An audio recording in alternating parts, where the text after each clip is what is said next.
Overnight developments in the Trump investigation. The Justice Department filing a stunning new motion challenging former President Trump's request for a special master in the Mar-a-Lago case and offering explosive new details alleging lies and obstruction of justice. ABC News Chief Justice correspondent Pierre Thomas has this report. The first look inside the FBI's dramatic search of Mar-a-Lago.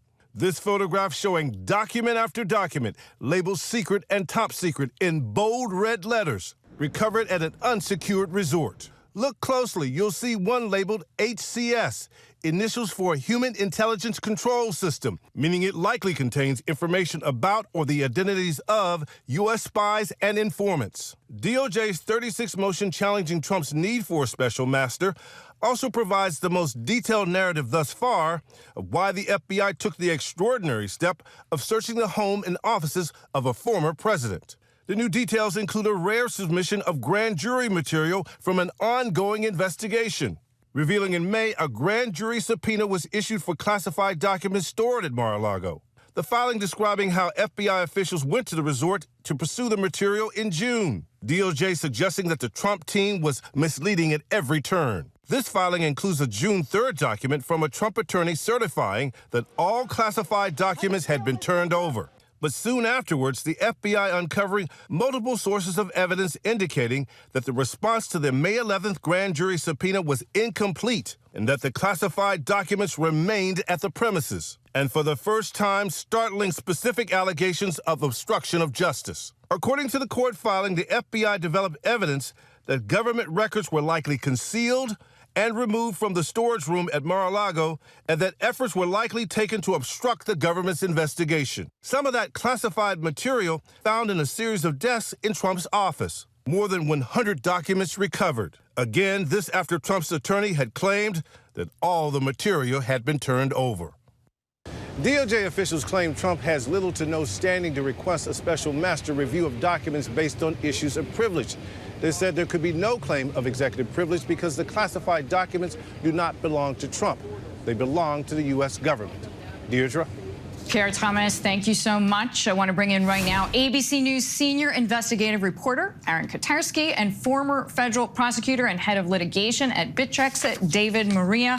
Welcome to you both. Aaron, starting with you, Trump insisted, of course, as we know, that these documents were an ordinary process or part of the ordinary process. What have we now seen that contradicts that? Well, the Justice Department, in its 36-page court filing, laid out evidence to debunk the former president's defenses offered so far. He now claims some of these documents are covered by executive privilege, but he never made that claim when the FBI first showed up back in June and handled the documents as if they were classified, not declassified, the way members of Trump's legal team have said he has done in order to say that there's nothing to see here. And even demanding the special master, asking for the special master, was somewhat late in the game, was it not? It was late in the game. In fact, the Justice Department took pains to point out other cases where a special master had been requested the very day the FBI search had occurred. And so they say there's just no point now to appoint a special master because they've gone through the documents. They say they're not even his. They're government records. They're not Trump's documents. So a special master, they say, would be unnecessary. And Deirdre, really, they also say that there's nothing to preclude executive privilege materials from their investigation in the first place. So there's really no point. All right, hold that thought, Aaron. David, as we just heard, the DOJ alleging obstructive conduct by Trump's legal team in efforts to retrieve these classified records. So it seems like the DOJ has all of this evidence. What kinds of charges can we expect, and by when? I don't know if we can expect charges. I mean, part of this may have just been an effort to obtain these materials that they've been trying for months and months to obtain, but they certainly set the table for potential charges by the way they set forth the narrative. They made the requests, they got certifications about what was there and what wasn't there.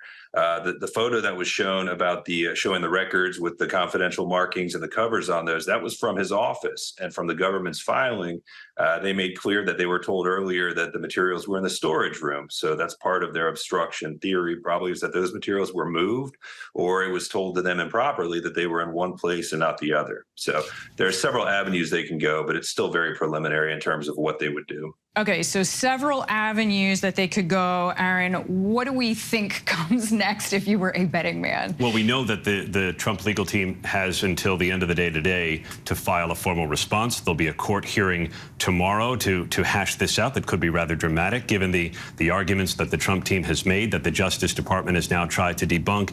But you really get the feeling, Deirdre, this may have been a mess of Trump's own making, because had he just turned the documents over, the filing suggests that we wouldn't be here. And had Trump's lawyer not said, we don't have anything more to turn over, and then lo and behold, the Justice Department finds things, we wouldn't be here. By now asking for a special master and moving ahead to court, it almost forced the Justice Department to reveal new details about their search efforts that, on the face, appeared damaging to the former president. That makes sense. Aaron, David, we have to ask you for your perspective as a former federal prosecutor. What do you think is helping to build the case against the president? And then on the other side, what's helping his defense? Well, I mean, the case is built based on the way they lay out the facts in their motion. That was more of a response to everything as opposed to just the special master issue. They detailed their requests, when they were made, what they were looking for, trying to satisfy the elements of the various statutes. They have a certification that everything was produced. It obviously wasn't produced. We see in this response for the first time what they found. Now, they found over 100 documents marked as classified. We saw a picture of some of those, and that's after it was certified that none of those were there. They hadn't used that statute, 1924, in their affidavit, but it doesn't mean that's the one regarding wrongful taking of classified documents. Doesn't mean they couldn't bring charges under that. That's one avenue, and we've already heard Trump's defense to that he declassified them, part of a standing order. There's no evidence of that we've seen other than his statements, but maybe there is. Maybe he has something written.